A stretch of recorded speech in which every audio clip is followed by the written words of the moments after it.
Malaquias, capítulo 1, verso 2 ao 5. Aqueles que puderem, vamos nos colocar de pé, em reverência à santa palavra do Senhor. A Bíblia diz assim, vamos ler o versículo 1 também, né?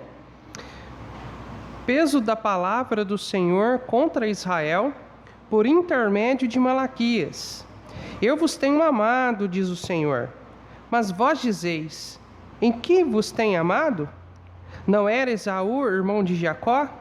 Disse o Senhor, todavia amei a Jacó e odiei a Esaú, e fiz dos seus montes uma desolação, e dei a sua herança aos chacais do deserto. Ainda que Edom diga, empobrecidos estamos, porém tornaremos a edificar os lugares desolados. Assim diz o Senhor dos Exércitos, eles edificarão e eu destruirei, e lhes chamarão termo de impiedade e povo contra quem o Senhor está irado para sempre. E os vossos olhos o verão, e direis, o Senhor seja engrandecido além dos termos de Israel. Eu quero enfatizar nesta noite o versículo 2, que diz, eu vos tenho amado, diz o Senhor, mas vós dizeis, em que nos tens amado?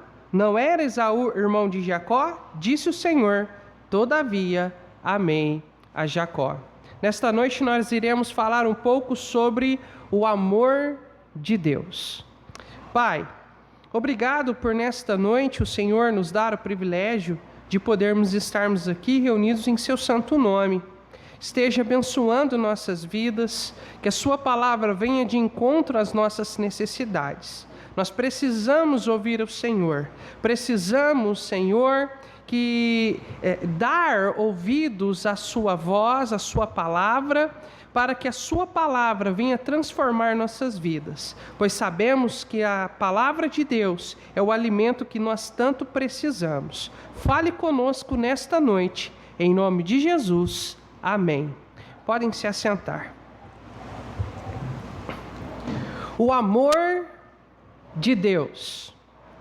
Como é bom se sentir amado, se sentir querido por alguém, não é verdade? Às vezes a Sara chega para mim, e fala assim, papai, eu te amo. Nossa, como é gostoso ouvir isso dos nossos filhos, não é verdade? Agora, é melhor ainda se sentir amado pelo próprio Deus, amém? Isso é maravilhoso, saber que o nosso Criador, que o nosso Senhor, o Deus Todo-Poderoso, nos ama. A Bíblia nos revela que Deus nos ama de uma maneira inexplicável. João 3,16 diz, porque Deus amou o mundo de tal maneira. A expressão tal maneira indica justamente isso, algo que não pode ser mensurado, algo tão grande que é impossível de se medir. Esse é o amor de Deus. Em Romanos capítulo 5, verso 8, o apóstolo Paulo, inspirado pelo Espírito Santo, nos revela que Deus, além de nos amar de tal maneira, provou o seu amor para conosco em que Cristo morreu por nós, sendo nós ainda pecadores. Mas infelizmente muitas pessoas questionam o amor de Deus. Isto por causa de sua incredulidade ou por falta de conhecimento deste amor tão gracioso do nosso Senhor. Foi exatamente isso que Israel fez. Israel questionou o amor de Deus por eles. O motivo do questionamento de Israel era o fato de Deus estar trabalhando sobre o pecado deles. Quando Deus trabalhava com outras nações, trazendo juízo sobre outras nações, Israel achava tudo certo, não, tem que descer fogo mesmo. Mas quando Deus ia discipliná-los por causa do pecado deles, eles ficavam achando que estavam sendo injustiçados, que Deus estava sendo injusto para com eles. Mas, amados, não é apenas demonstrando carinho, compaixão que demonstramos amor. Disciplinar também é prova de amor. Amém, não, irmãos? Disciplina também é forma de amor. Lá em Provérbios, por exemplo, capítulo 13, versículo 24, é nos ensinado que o pai que verdadeiramente ama seu filho faz uso da vara. E Deus, como Pai perfeito, disciplina os seus quando estão praticando o pecado e vivendo em rebeldia. O objetivo de Deus é sempre levar o seu filho, o objeto do seu amor, ao arrependimento. O exemplo, claro, é justamente com relação nós pais para com os nossos filhos. A Bíblia diz que se nós verdadeiramente amamos, nós precisamos ensiná-los os caminhos que eles devem andar, ou o caminho que eles devem andar. E nós também precisamos treiná-los para que eles sejam fiéis ao Senhor. Mas quando eles se desviam do caminho de Deus, se desviam da verdade, desobedecendo, ou então tendo atitudes erradas, nós pais precisamos estabelecer limites, ensinando para eles que o pecado tem consequência. Por isso que nós praticamos a palavra de Deus, trazendo disciplina quando necessário para os nossos filhos. Deus estava trabalhando com Israel aqui em Malaquias. E isso porque Deus amava Israel. Porque se Deus não amasse Israel, Deus haveria abandonado eles há muito tempo. Há muito tempo. Mas Deus ama definitivamente o seu povo. E ninguém pode amar como Deus ama, irmãos. Eu sei que algumas pessoas comparam o amor de Deus ao amor de mãe, ou o amor de mãe ao amor de Deus, né? Mas nenhum pai ou mãe pode amar como Deus ama. E isso por causa do pecado. Por mais que seja sincero o amor de um pai ou de uma mãe, né? Nunca irá se comparar ao amor de Deus. Justamente porque nós somos pecadores. Mas Deus nos ama um amor perfeito. Amém, irmãos? O amor de Deus é um amor incomparável. E nesta noite nós veremos 3 verdades sobre o amor de Deus demonstrado para com seu povo em Malaquias. Quais são essas 3 verdades? Nós veremos, em primeiro lugar, que o amor de Deus é um amor declarado. Em segundo, veremos que o amor de Deus é um amor questionado. E em terceiro, que o amor de Deus é um amor demonstrado. Em primeiro lugar, o amor de Deus é um amor declarado. Nós podemos ver na primeira parte do versículo 2, o Senhor Deus declarando o seu amor para com seu povo. Veja aí comigo. Eu vos tenho amado, diz o Senhor. Nenhuma outra nação foi tão privilegiada diante de Deus como a nação de Israel. Deus escolheu a nação de Israel. Deus fez preciosas promessas. Deus deu privilégios grandiosos para Israel. Nós podemos ver que o amor de Deus para com Israel verdadeiramente é um amor especial. E aqui em Malaquias nós podemos ver que o amor de Deus para com seu povo era um amor imerecido. A nação de Israel não merecia ser amada. Por inúmeras vezes Israel foi rebelde à palavra de Deus, ao amor de Deus.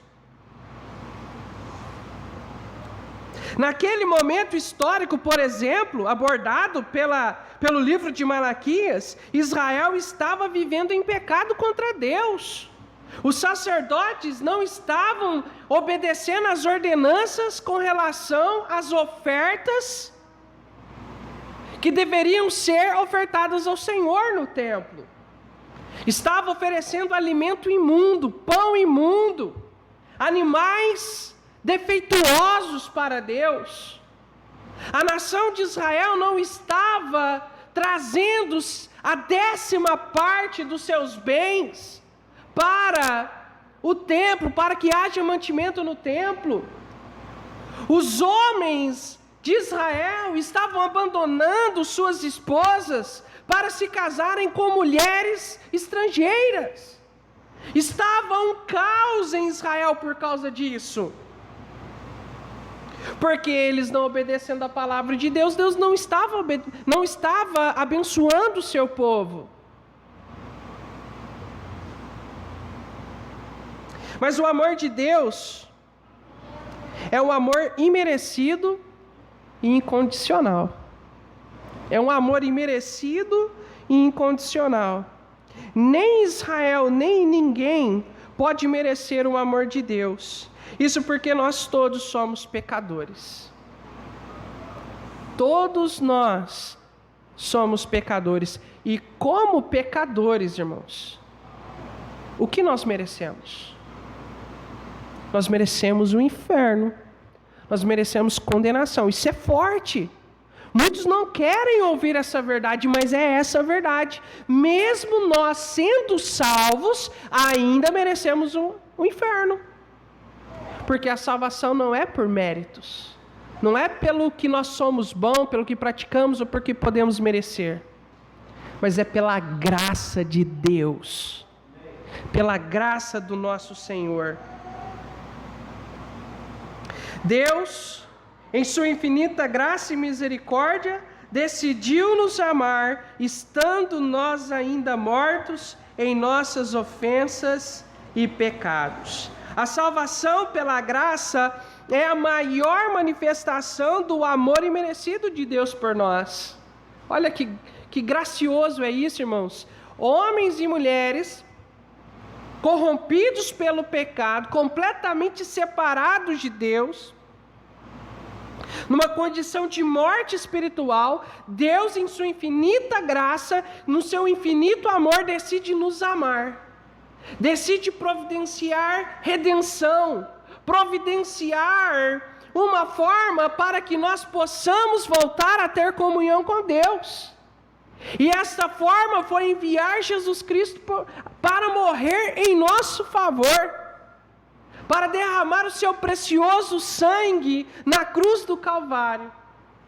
E Jesus ressuscitou para que, unicamente por Ele, pela fé nele e na sua obra redentora na cruz, nós possamos ser salvos. Amém, irmãos? Olha que precioso, que grandioso isso. Mas o amor de Deus, além de ser um amor imerecido, também é um amor paciente, um amor longânimo. Mesmo diante dos pecados e iniquidades do seu povo, Deus deu e ainda dá a oportunidade para se arrependerem. A mensagem que Malaquias estava levando para o povo de Israel naquele momento, ao mesmo tempo que era uma mensagem de sentença contra o pecado do povo, ela também era uma mensagem que convocava a nação de Israel para o arrependimento. Ao mesmo tempo que Deus estava proferindo uma sentença, Deus estava manifestando a sua graça, manifestando o seu amor para com o seu povo. Veja comigo o que diz 2 Pedro capítulo 3, versículo 9. 2 de Pedro capítulo 3, versículo 9. A Bíblia diz o seguinte: o Senhor não retarda a sua promessa, ainda que alguns a tenham por tardia, mas é longânimo para conosco, não querendo que alguns se percam, senão que todos venham a arrepender-se. Deus não quer que ninguém se perca, mas Ele quer que todos venham ao arrependimento. Irmãos, Deus é justo e pune o pecado, mas louvado seja Deus, que nos dá a oportunidade para nos arrependermos. Irmãos, antes de trazer punição, antes de trazer uma sentença, Deus nos dá a oportunidade para arrepender. Um exemplo claro nas Escrituras é o dilúvio. Olha, Deus havia proferido que iria trazer o dilúvio sobre a terra, como consequência do pecado da humanidade. Mas, irmãos, cada martelo batido ali na madeira, nos pregos, para fazer aquela arca, era Deus chamando o povo ao arrependimento. Arrependam-se, porque haverá condenação. Arrependam-se, porque haverá condenação. Em cada página das Escrituras, irmãos, nós podemos ver o amor de Deus para com seu povo e para conosco. Nós podemos ver a graça do Senhor na palavra de Deus. Mas não se engane, Deus está pronto a perdoar de fato e de fato perdoa. Mas o pecado sempre deixará consequências, marcas em nossas vidas. O maior erro dos crentes ao brincar com o pecado, é achar que o pecado não tem consequência. É achar que não vai haver consequência pelos pecados que eles estão praticando. E como são terríveis as consequências do pecado. Como são terríveis. Tempos atrás eu ouvi o testemunho de um crente que cresceu dentro da igreja, mas quando jovem, ele saiu para o mundão. Ele foi viver uma vida longe de Deus, vivendo a sua própria maneira. E ele lá no mundo viveu uma vida completamente depravada, irmãos. Como consequência do seu pecado, ele contraiu o vírus do HIV. Ele chegou a se arrepender, ele voltou para a igreja. E até onde eu sei, até quando eu ouvi o testemunho deste homem, ele estava fiel, servindo ao Senhor. Mas as consequências estavam lá. Para o resto da vida, ele iria enfrentar as consequências do seu pecado. O pecado tem consequências. Então nós precisamos tomar cuidado. Irmãos, não brinque com o pecado, pois o pecado pode acabar com a nossa vida. Pode destruir nossa família. Mas independentemente da fundura do poço que o crente possa estar, Deus é poderoso para tirar de lá e restaurar nós a fé. Amém, irmãos? Deus é poderoso para isso. Basta se arrepender. Segundo Crônicas,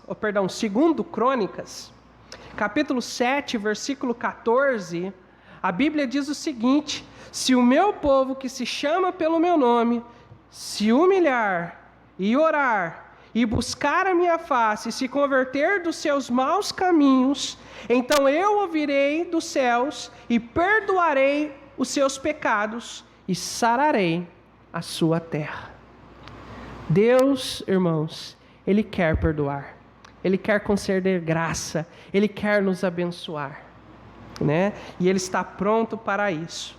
E esta restauração é produto do amor paciente de Deus sobre nossas vidas. É porque Ele nos dá a oportunidade de nos arrependermos. E louvado seja Deus por isso. Em segundo lugar, o amor de Deus é um amor questionado. Nós podemos ver aí no versículo 2, na segunda parte do versículo, o Senhor dizendo por meio de Malaquias: mas vós dizeis, em quem nos tem amado? Em que nos tens amado? Podemos ver aqui nesse texto o povo de Deus questionando o amor declarado por Deus.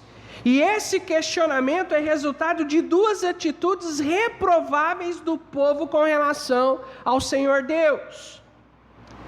A primeira atitude reprovável é a insensibilidade. Por causa dos seus pecados, o povo de Deus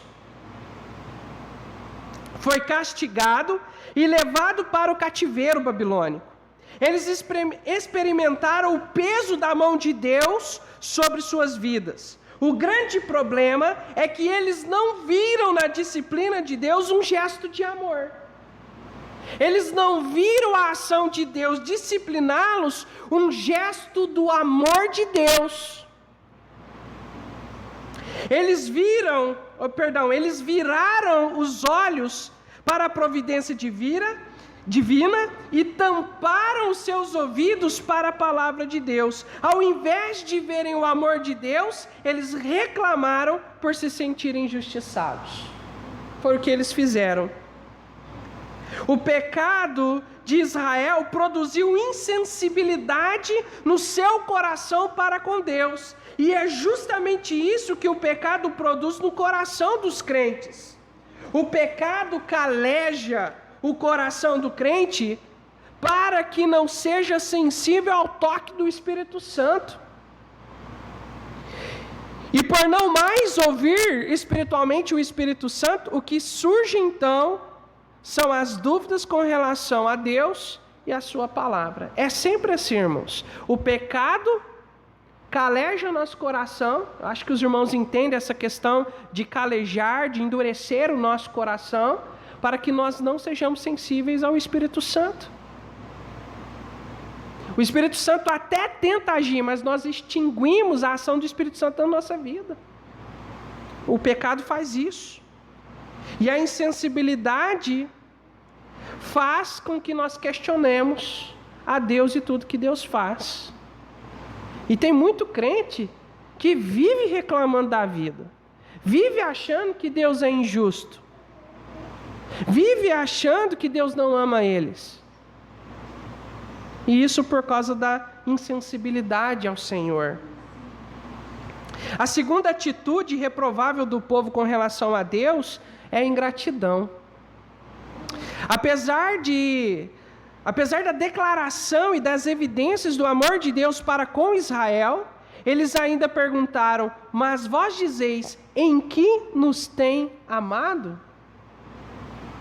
Eles ainda questionaram: no que o Senhor tem nos amado? Nós não temos visto o amor do Senhor, não. A ingratidão, irmãos, tem os seus olhos fechados para as bênçãos que recebemos diariamente. Quantas vezes nós questionamos o amor de Deus? Quantas vezes nós ferimos o coração de Deus com uma atitude de rebeldia e ingratidão? Como, por exemplo, a murmuração. Nossa, mas está calor hoje, hein?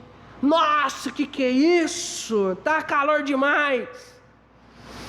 A gente reclama quando está calor, reclama quando está frio, reclama porque o ar-condicionado está no 16, reclama porque o ar-condicionado está no 50, reclama porque está chovendo, que as roupas não secam, reclama porque não está chovendo, porque está seco demais.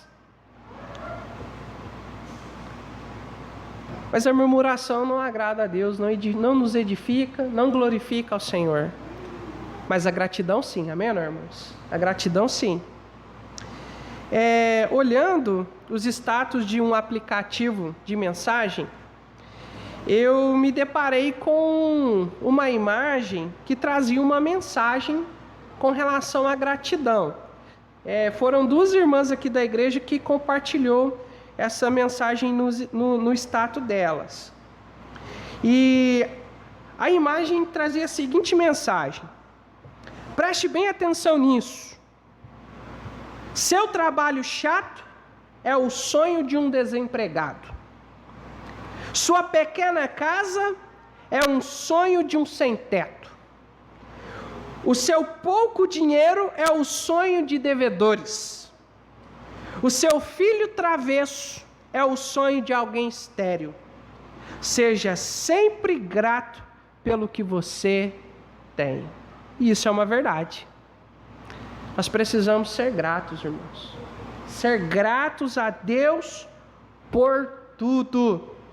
E a palavra de Deus diz lá em 1 Tessalonicenses, capítulo 5, versículo 18: em tudo dai graças, porque esta é a vontade de Deus em Cristo Jesus para convosco. Agradeça mais e reclame menos. É isso que o Senhor está nos ensinando nessa noite. Hebreus 13:5 diz: sejam vossos costumes sem avareza, sem aquela ambição de querer mais e mais e mais e mais. Eu preciso disso, eu preciso daquilo. Não, irmãos. Mas contentando-vos com o que tendes. Em outro lugar, o apóstolo Paulo vai dizer, que a maior graça, na piedade com contentamento. Nós precisamos ser contentes, estar satisfeitos com o que o Senhor Deus tem nos dado, irmãos. Sabendo que Ele tem dado para nós o suficiente. O suficiente. Seja grata a Deus por tudo, até mesmo pelos momentos difíceis. Porque embora na hora que a gente está passando pela tempestade, nossos olhos ficam um pouco ofuscados pela neblina do momento, Irmãos, na hora que tudo passar, nós vamos entender que Deus estava no controle de tudo. Deus nunca nos abandona, nem nos momentos de bonança, nem nas tempestades. Deus sempre está nos carregando, sempre está no controle de nossas vidas. Eu usei essa expressão, Deus sempre está nos carregando, por causa daquela música, que ela foi feita por um irmão em Cristo nos Estados Unidos, escrita em inglês, mas alguém traduziu para o português e um padre canta ela até hoje, que na música, a letra da música fala, de uma pessoa que está andando na areia, na praia, e quando está tudo calmo, o mar está calmo, o céu está claro, ele olha para o chão, para a areia, e ele vê 2 pares de pegada, a dele e a do Senhor Jesus, andando ali lado a lado dele. Mas aí, quando veio as tempestades, quando o mar estava revoltoso, quando veio o vento forte, os ventos contrários, ao olhar para a areia, ele não via mais 2 pares de pegadas, ele via apenas um. Então, no momento, ele achou, poxa vida, Jesus me abandonou. Na hora que eu mais precisei, o Senhor me abandonou. Aí, na oportunidade que ele teve de encontrar com Jesus, eu não me lembro certinho a letra, viu, irmãos? Mas a letra diz que quando ele encontrou com Jesus, ele questionou Jesus por isso. Aí Jesus explicou, falou, não, você entendeu errado. É porque quando tudo estava calmo, eu estava ali te acompanhando, te mostrando aonde você deveria andar. Mas quando veio os ventos fortes, eu te carreguei no colo. Eu estava protegendo você. E é justamente isso que Deus faz na nossa vida. Deus está cuidando de nós, nos protegendo, nos cuidando de nós em todos os sentidos e em todos os momentos de nossa vida. Israel questionou o amor de Deus por causa de sua insensibilidade e de sua ingratidão. E finalmente, o amor de Deus, em terceiro lugar, é um amor demonstrado. A parte C do versículo 2 diz assim: não era Esaú irmão de Jacó? Disse o Senhor, todavia amei a Jacó. Amei a Jacó. Por intermédio de Malaquias, Deus oferece ao seu povo provas irrefutáveis do seu infinito amor. São várias essas provas, mas eu quero destacar uma: o ato de Deus escolher amar a Jacó. Deus argumenta com o seu povo que eles podem evidenciar o amor de Deus em suas vidas no fato de Deus ter escolhido a descendência de Jacó. Jacó, como nós dissemos, não merecia ser amado por Deus, porque ninguém merece ser amado por Deus, por causa do pecado. Assim como nós também não merecemos ser amados por Deus, mas Deus simplesmente escolheu nos amar incondicionalmente, sem condições. Deus escolheu nos amar. E como resultado desse amor, hoje podemos desfrutar das bênçãos celestiais providenciadas por Deus através de nosso Senhor e Salvador Jesus Cristo. É por causa de seu amor para nós que hoje nós temos vida eterna. É por causa do amor de Deus que hoje nós estamos aqui nesse momento, contemplando a palavra de Deus, dando ouvidos à palavra de Deus, com os nossos corações abertos, falando: Senhor, fala comigo nesta noite, me ensine, me ajude, me oriente, me alimente. É por causa do amor de Deus. É por causa do amor de Deus que nós desfrutamos da paz e alegria celestiais. Irmãos, quando nós estamos em plena comunhão com Deus, ao enfrentar as tribulações, logicamente a gente pode até dar uma arrepiadinha no cabelinho da costela, né?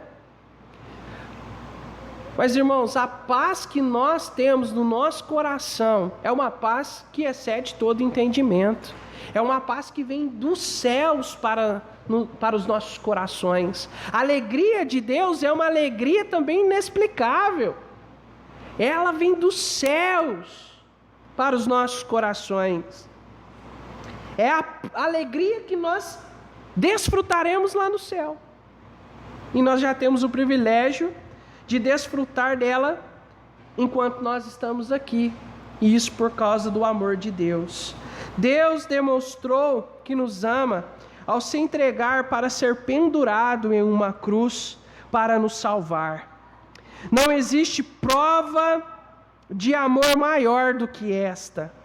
Jesus é a própria personificação do amor de Deus. Jesus é a maior prova do amor de Deus para conosco. Se porventura, em algum momento das nossas vidas, nós temos dúvidas de que Deus nos ama, olhe para Jesus, porque Ele é a maior manifestação do amor de Deus para conosco. João 3,16 é a maior declaração da demonstração do amor de Deus. Porque Deus amou o mundo de tal maneira que deu o seu Filho unigênito, o seu único Filho, para que todo aquele que nele crê não pereça, mas tenha a vida eterna. A maior manifestação do amor de Deus nós encontramos aqui.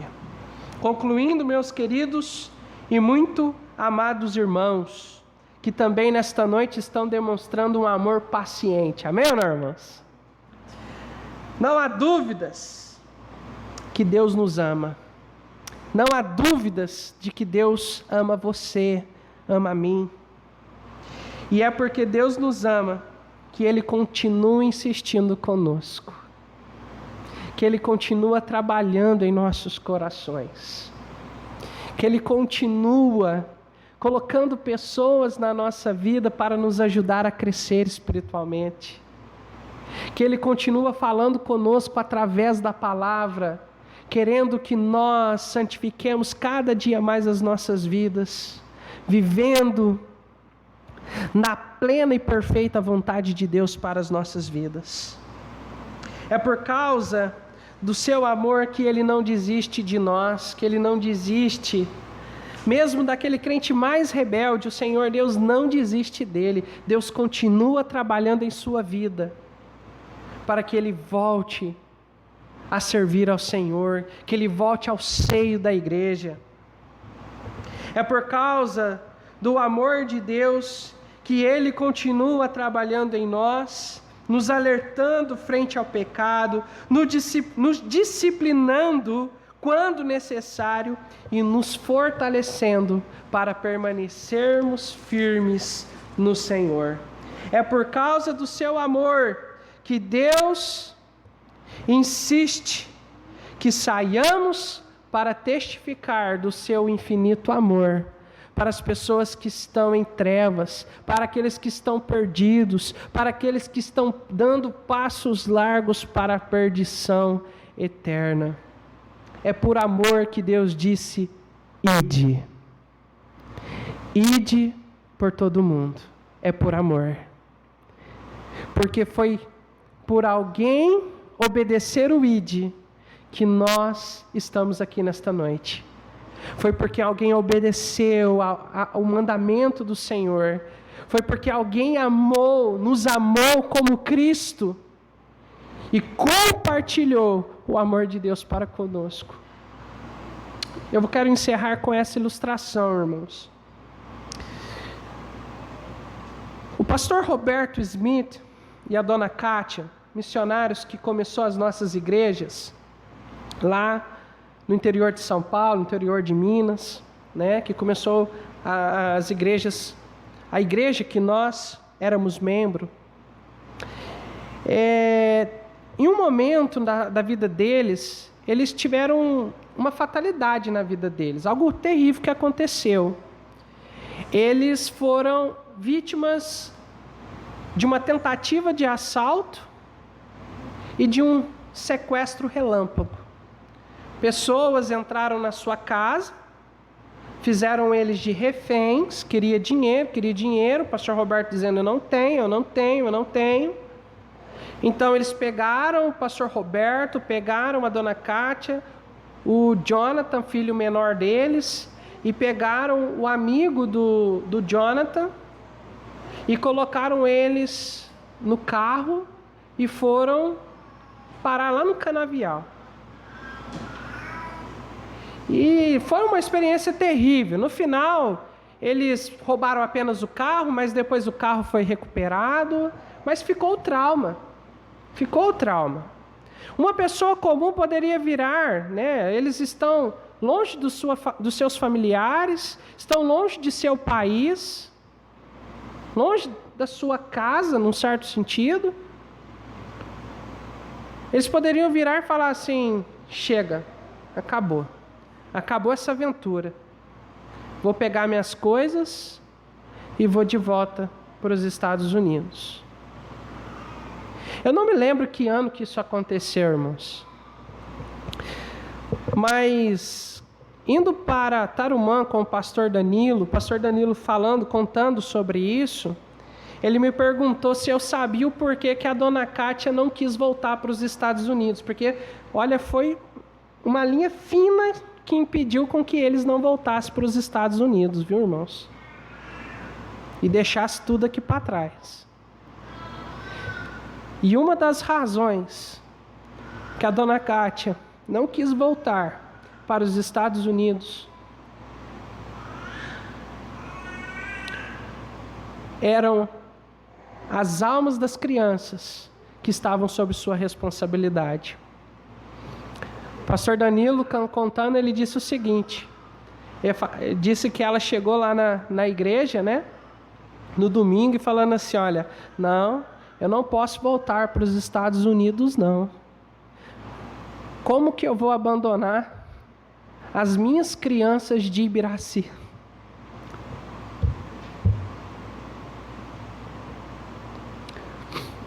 Isso traz gratidão, irmãos, porque eu era uma daquelas crianças. Eu era uma das crianças. E louvado seja Deus, porque eles não voltaram. Louvado seja Deus, isso traz gratidão. Eu vejo o amor de Deus nessa situação para com a minha vida. Eu não merecia e nem mereço, irmãos, o amor de Deus. Eu não mereço a salvação que Ele me deu gratuitamente. Eu não mereço servi-lo e muito menos estar na posição que eu estou. Mas tudo é um amor de Deus. Que Deus nos ajude nesta noite a sermos gratos pelo amor de Deus, pelo amor demonstrado por nós. Amém? Vamos orar. Querido Deus, nesta noite eu chego na sua presença, agradecido pelo seu amor. Obrigado pela tão grande salvação. Obrigado por Jesus ter se entregado lá na cruz para morrer em meu favor, salvando o miserável pecador como eu. Senhor, eu não mereço, mas obrigado por sua graça. Obrigado, Senhor, pelo seu amor imerecido demonstrado por nós, demonstrado por mim, tão miserável pecador. Obrigado pelos teus servos, que em obediência ao Senhor puderam ser instrumentos de demonstração do seu amor. Eu louvo a Deus por isso. Eu louvo ao Senhor por isso. Eu glorifico ao Senhor por isso. Esteja abençoando nossas vidas, para que nós, cada um de nós, possamos ser gratos ao Senhor, ser gratos pelo seu amor, e que o seu amor possa continuar nos fortalecendo em tudo. Ajude-nos, Senhor, em nome de Jesus. Amém e amém.